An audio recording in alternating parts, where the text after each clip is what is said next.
Hey y'all. Well, this is the three-part series that I promised you about the search for Sadie. And today you're going to get to meet Sadie's mom, Bright Eyes. If you are on any of the Facebook groups and you see a post from Mickey, M-I-C-K-I, that more than likely is Bright Eyes, and that is her matrix name. But her trail name is Bright Eyes, and that's what we know her as. So today you're going to hear and get to meet Bright Eyes. You're going to hear about the origins of her and Sadie together and how their hiking started, on the Appalachian Trail, and that fateful night or that fateful day when Sadie disappeared. And you're going to hear about the beginnings of the search for Sadie. So Sadie is still missing, and we still felt like at this time that she is not in the area where she went missing, that she is more than likely been taken in or abducted. We don't know which, by someone. We feel like it's possibly another hiker, as we have some fairly credible sightings of her down in Gatlinburg, as well as the NOC in Gatlinburg, as well as the NOC down at Wesser. But I did want you to get a feel for who Mickey is. This is the first time that you've probably actually met her, who Bright Eyes is, and her relationship with Sadie. So let's go ahead and join that conversation that she and I had. I do want to just let you know that this was filmed in a park there in Asheville, North Carolina, and so we were not on trail. She had to be in town to do some resupply, get some things together, and so we had to film it in the park rather than somewhere. So there are some places in it where there are some loud noises and some interruptions. Not the best place, but it was the best place where we were at. But nevertheless, you'll get to meet Mickey. You'll get to meet Bright Eyes and be a part of that conversation. And this will be a three-part series, so there'll be two others that come along with this. So let's go ahead and join that conversation now. Anyway, All right. let's get back to your story. Mm-hmm. So tell me, you're Canadian. Yes. And you're hiking the AIT. IAT. I screwed that up That's all right. again, which is the International Appalachian Trail. So tell me how you got Sadie. I got Sadie. And you can tell the angelic story if you want to, but tell us how you got. I mean, it's one of those things, I wasn't thinking about getting a dog. I wasn't planning for it. I was living in a place up in the Canadian North, kind of the Alaska of Canada. And you were in like a tiny little fly-in only indigenous community, 200 people, no roads, no road access. You can only fly, or when it ices up, you can take a skidoo, a snowmobile. Yeah. We call it a skidoo in this Canadian lingo, skidoo. So it was a very small, isolated place where I got her. There's loads of stray dogs, as you can imagine, because there's no veterinary care. And so I could have taken a puppy at any point, but for whatever reason, this one puppy just was calling my name. And I just had to have her. I don't even know really how it happened. All of a sudden I had this puppy. And she really changed my life, It felt as though a miracle happened to me when I got her. And that is what happened, She really taught me about what love means. She opened my heart.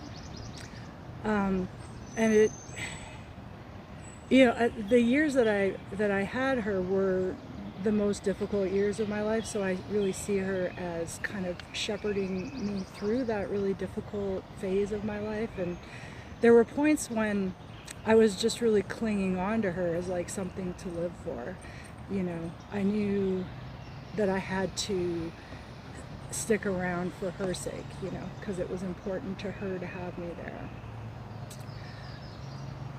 So when did y'all start hiking together? Oh, immediately. I was living in this community, and there's this like a little, it's a hill, kind of a small mountain right behind where we were living. And I made this promise to myself that I would hike this hill every single day for a year. And so I took her up this hill every single day. And you can imagine, this is the Canadian Arctic, so we were getting some pretty nasty weather at times. And you're still hiking up the hill every day? Every day. And then also, you know, there was a point in the year when we only had like an hour of daylight per day. So I had to like get out of work and rush to walk up this hill. The whole community did this. We had our 1 hour and we would just like rush around getting all of our things done during that 1 hour of daylight. So I determined to do it, and me and Sadie, we walked up that hill every single day for a year. So she was hiking with me right from the beginning.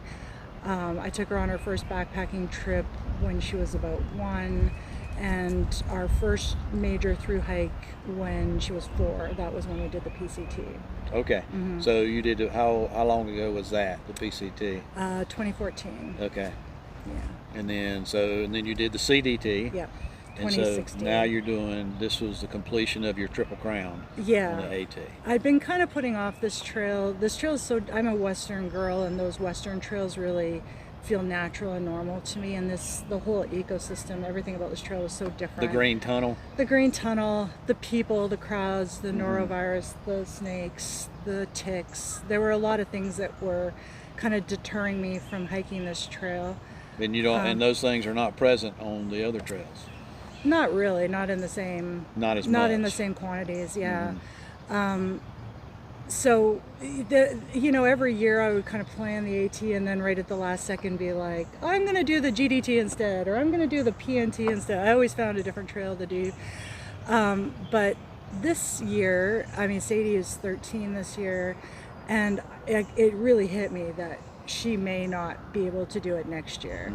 And so I thought, okay, it's kind of a now or never. If we're going to get the Triple Crown together, and it was important to me that we do it together because she'd done the other two, so we've been a team through this whole thing.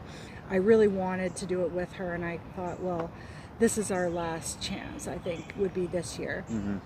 And then by coincidence, I was driving my van through the Blue Ridge Parkway through this part of the world last winter, and I remember thinking, like, the weather here is pretty good. Like, by Canadian standards, this would be like a spring day or a fall day, you know, comfortable weather. Even when it's the coldest here, it's not Arctic cold. That's right, yeah. Like, even super cold weather would be, you know, we would encounter that in the Canadian Rockies in August and July. It would be quite common. So there was nothing about the weather that we get down here in the winter that I found off-putting or scary. And at the same time, I was hiking the Appalachian Trail every single day, and it was completely empty. Like, there's nobody on it. And I kept thinking, like, where are all the people? Why aren't they hiking? This is like a beautiful day. Like, it's completely empty out here. So that was like where my brain started turning, like, hey, if I hike southbound in the winter, I can avoid all these things, the water shortages, the norovirus, the crowds, the green tunnel, like all of it. I managed to avoid all of it by hiking southbound in the winter. So that was where the plan came in. Well, so then, and y'all have hiked, about 8,000 miles, I think you were telling me, of the different trails, including the Triple Crown, and then all the trails in Canada and stuff like that? I mean, I've never counted our miles because the miles are not super important to me. And also, Sadie, to be fair, like, to be transparent, Sadie hasn't hiked all of the miles of the Triple Crown trails because, first of all, it's illegal. Right. You can't legally take a dog through a national park in California, a state park in California. You know, there are sections that she just wasn't legally able to do, but then besides that, my personal belief is that a dog should not be hiking in the desert. So I have never taken Sadie through any desert trail. So when I think about the actual miles she's done, I would say it's definitely less than the number of miles I've done. So I'm taking a guess, kind of. It must be somewhere above 7,000, I would say, that she has done with me together. Yeah. And we were talking earlier about your concept of the leash and not having her dog leash. So tell us more about that, because I think that's important, because, I mean, obviously that's breaking a rule, but you were explaining to me about how you also look at Sadie as not just a dog, as some people will say, but she's more than that. I mean, well, first of all, I didn't break rules. Like, if there was a requirement that I leash Sadie, then I leashed Sadie. There's no rule on the entire AT that a dog needs to be leashed, right? There's just certain sections where a dog must be leashed. Like, for instance, Shenandoah Park, a dog must be leashed. And you're allowed to take Sadie through Shenandoah National Park? Yeah, you can take a dog through the Shenandoah National Park, but they must be on a leash. So, I followed the rules in that sense. But in the section where she went missing, there's no rule that requires her to be on a leash. But besides that, I mean, the problem that I've encountered since I started hiking with Sadie is that a lot of people make generalizations about dogs on long trails when it's unfair to do so, because every dog is different, right? Like, every dog has a different personality, a different level of training, a different temperament. I agree that many dogs do not belong on long trails. If you have a dog living in the city on their dog bed all day, going on a 50-minute walk twice a day, that dog can't easily jump into a long trail. Right. Or even a section. Yeah, exactly. And that would be unfair to that dog, and you need to build the dog up to it. Sadie grew up in the Canadian Arctic, and every morning we opened the door and let her go running in the woods for the entire day, and she came back at dark to eat dinner. That was Sadie's 3-month-old life. She is completely comfortable in the natural world, in the natural environment. You can see, when you see her in the woods, you can feel it, how comfortable she is, how at home she is, how relaxed she is. And this environment, the city environment, is much more uncomfortable for her. So, from my point of view, bringing Sadie on a thru hike was giving her the best possible life that she could have, because I was putting her into like a maximal exposure to this life, to the natural world. She got to be in it every single day. And people will say, well, it's unfair to a dog to be on a trail because they get tired. And it's like, well, we get tired. Yes, that's what thru hiking is. You get tired, you get hungry, you get wet, you get frustrated. I don't feel like to me, that's not giving her a good life, is shielding her from all negative feelings and emotions that you can have. It's in the same way that we as thru hikers, we go through these kind of deep experiences of life. We go through these, it's kind of like being on these waves, right? We have these real lows, real frustrations, real pain, but then we have these big highs that come about as a result of putting ourselves in that situation. So from my point of view, I'm giving her a good life when I'm allowing her to feel the full range of the emotions that come with being alive and being fully present in the world. I get a picture of Sadie when she's not required to have a leash. If you just kept her leashed all the time on the trail, it'd be like having a big log chain around her neck. Yeah. Because she wouldn't have that freedom to go out and run over here and explore something right No, but quick. she doesn't. That's the thing. Is like, I would probably leash her if I was worried that she would do that, but I trust that she, right from, I started hiking with her when she was 3 months old. I taught her when she was under a year old to not cut switchbacks on trails. Oh, wow. And so she does not cut switchbacks. That's pretty cool. It's the most, you can't train a human not to do that. Leave no trace, I'm telling you. And it's the cutest thing in the world, honestly. If she's ahead of me and I can watch her. Do you dig a cat hole or a dog hole for her? I did, yeah, exactly. Yeah, I haven't trained her to do that. Yeah. But, to me, like, that is a part of leave no trace, that ethics on a trail, is that you walk quietly, you walk calmly, you don't make a big ruckus in nature. Now, that's not to say that she's 100%. She's still a dog. She does get tempted by great smells or a squirrel, but it's pretty she knows that she's not allowed to. And especially now at her age, 13, she's pretty, she's kind of over it, like, whatever, so the chase thing really happens quite rarely with her. I would say, maybe once a month or something, she might go off and chase something. To me, that's not frequent enough to warrant keeping her leashed 100% of the time. When I know that she has good trail etiquette, on the whole, right? Even if she walks ahead of me, she's trained to not walk too far ahead. So if she gets out of my sight, she has to stop, wait for me. Then when she gets me within sight, she's allowed to walk again. And she does that without me giving her any commands. So she knows the rules. She knows what she's supposed to be doing. She knows how to walk carefully and quietly on the trail. And you know, the thing that could happen is we could meet people who are afraid of dogs or other dogs who are aggressive. She knows as well that if we encounter another dog, that she has to sit by my side.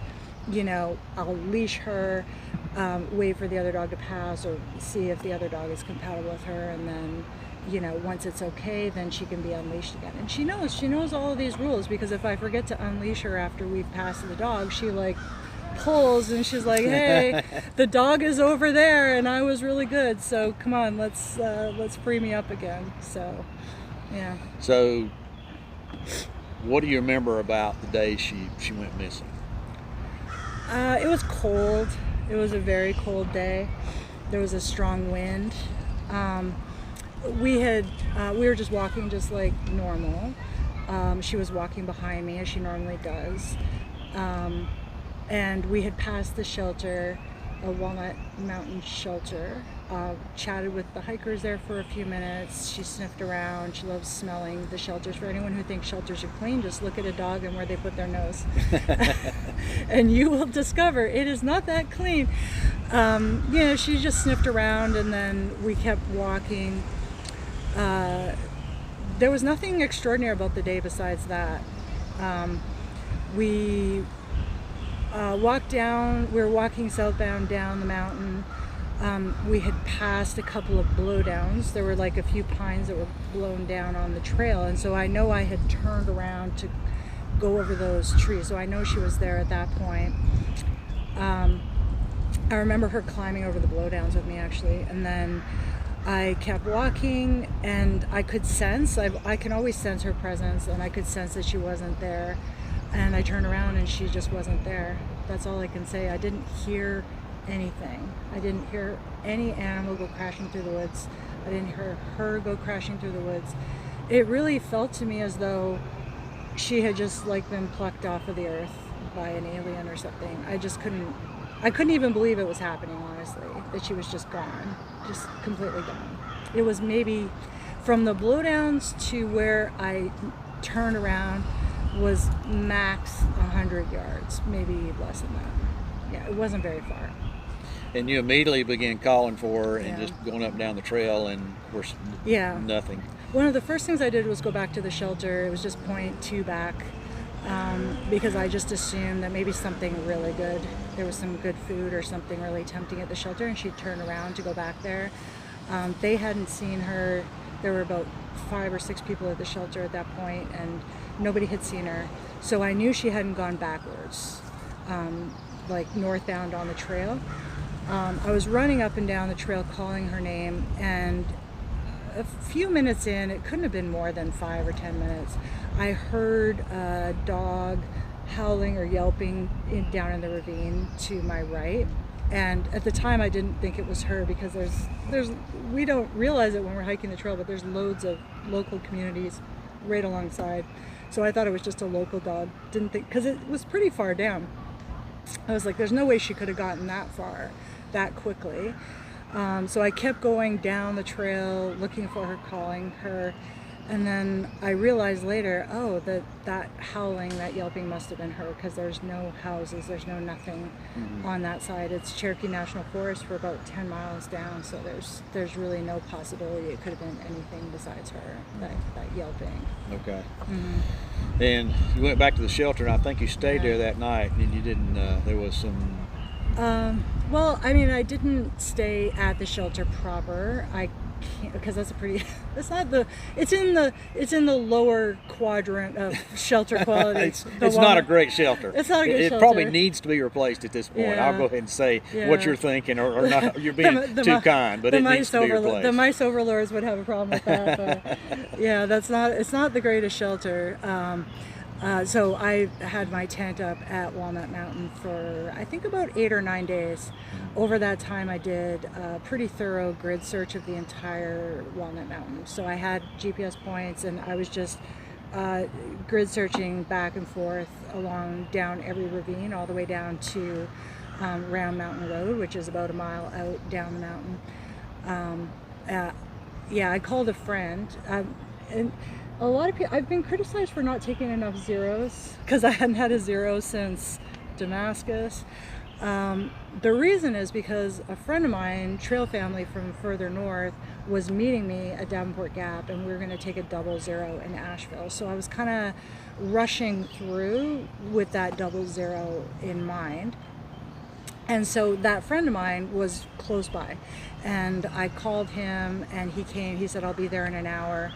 And he gave me 2 whole days of his time grid searching that mountain. He was really amazing. He had a family commitment, so he had to leave, but yeah, he was very much there for me, like immediately. So. And how soon afterwards did you first post it on Facebook? Because I know that's how Tooth Fairy found out about it on Facebook, right? Yeah. So Tooth Fairy, other than your friend that was already there, Tooth Fairy was, I guess, the next person to come help you. Is that right? Well, when my friend left, and that was, I really realized how much I needed at that point.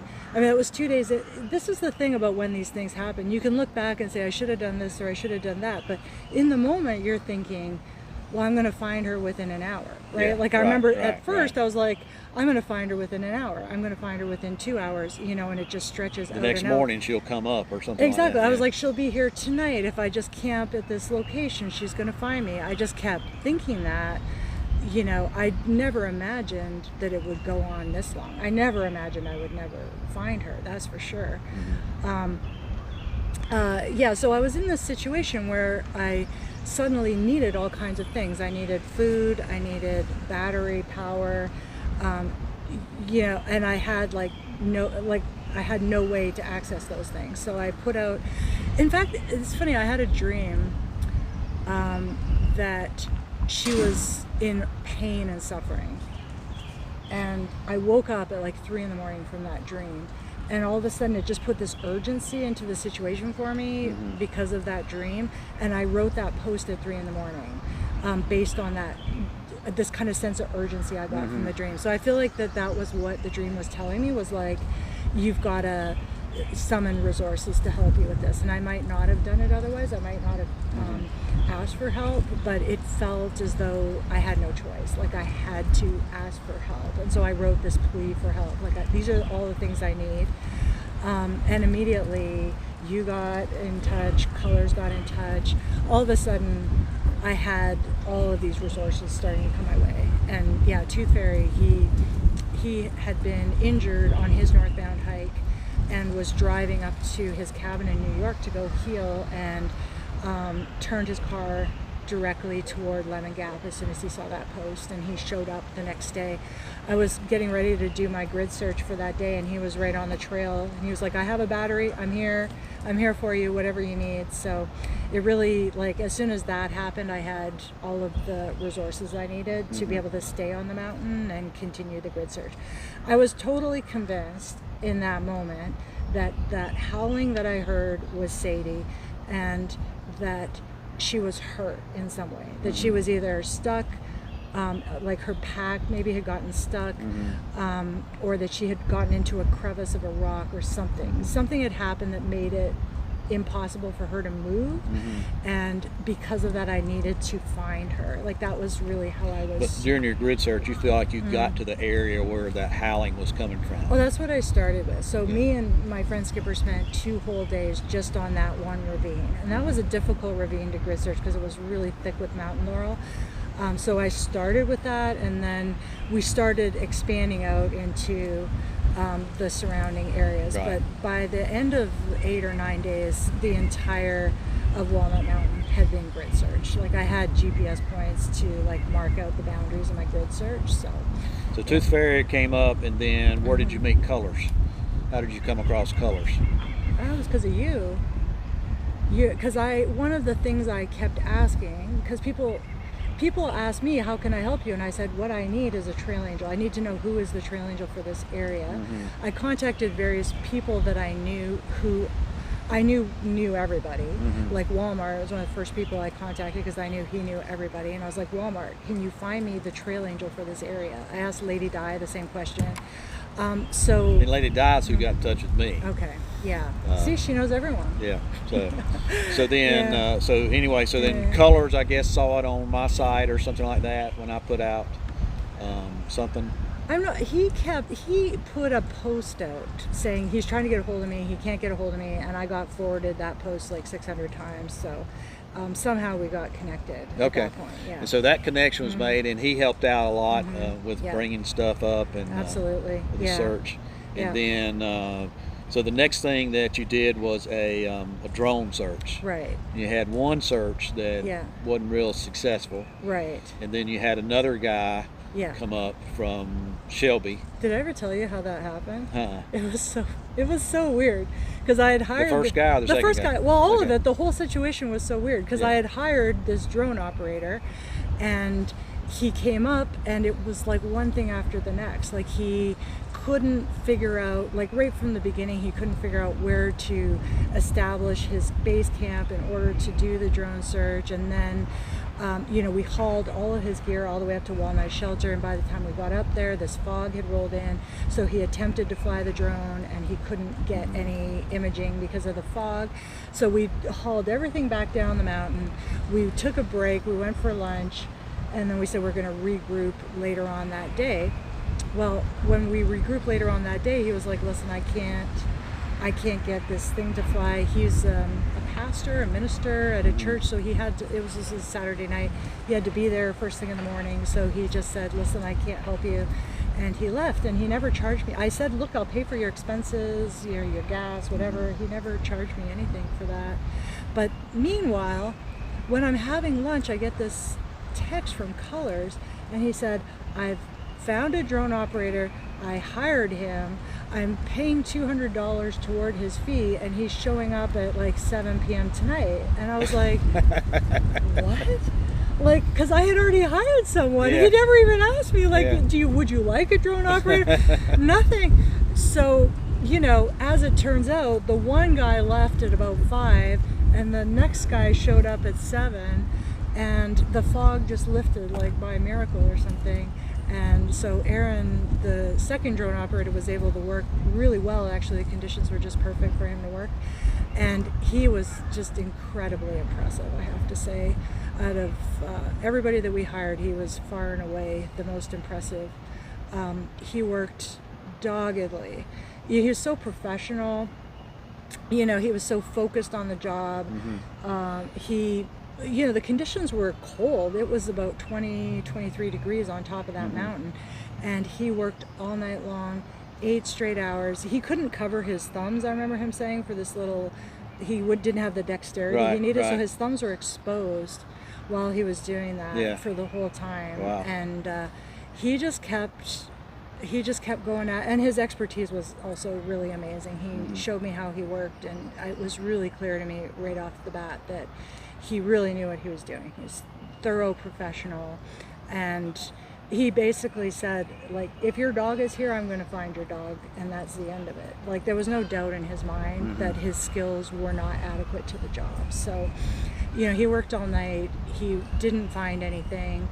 And he found a lot of other animals and stuff, and he was able to identify the animals that he saw. I'm telling you, he showed me how he worked. He has this screen, and and his drone, by the way, was like a $15,000. It was this insane technology, so fancy. He showed me the screen, and it has all these little red dots on it. And some of the, rocks give off a thermal signature because they store quite a bit of heat, even though they feel cool on the surface. The inside of the rock is quite warm. And so he had to be able to distinguish between all these various thermal signatures by the shade of red, the shape, etc., whether it's moving or not. And he would look at one of these tiny little dots, like 2 millimeter dots, and say, that is an elk.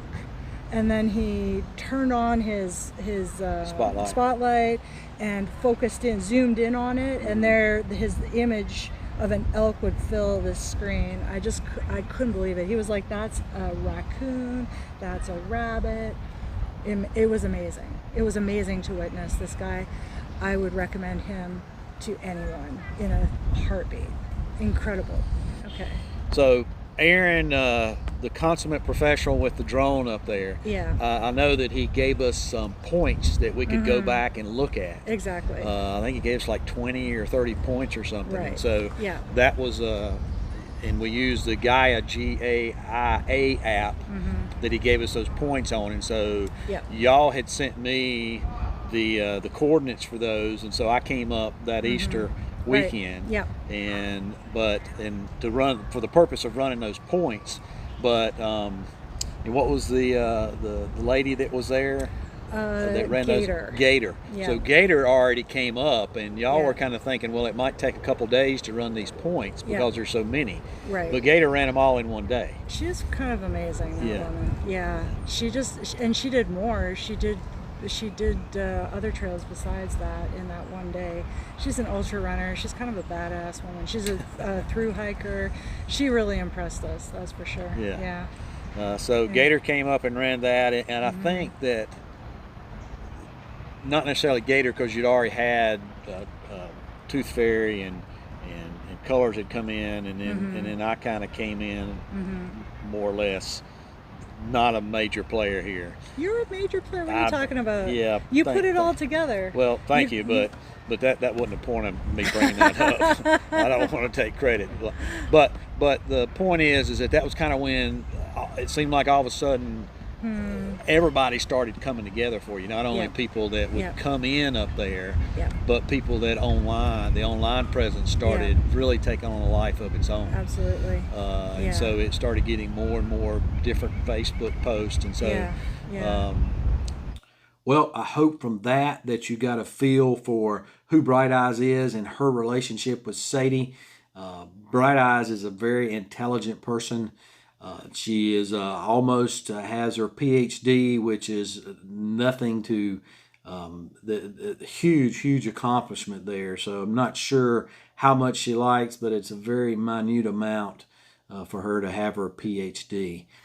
So she's very smart, and she really struck me as somebody who, very deep thinker, somebody who sees Sadie as her child, as a sentient being, not just a canine, and she only wants the best for her. So there are places along the way where I'm sure hindsight's 20/20, and she would have liked to have done things a little differently. But at the time, like all of us, you don't feel like that there's anything different that needs to be done. So tune in. I will be having the other two that will be put out shortly, and we will continue to hear and listen to that conversation about Sadie and their relationship. Thanks for watching. As always, appreciate you, and I hope to see you out there.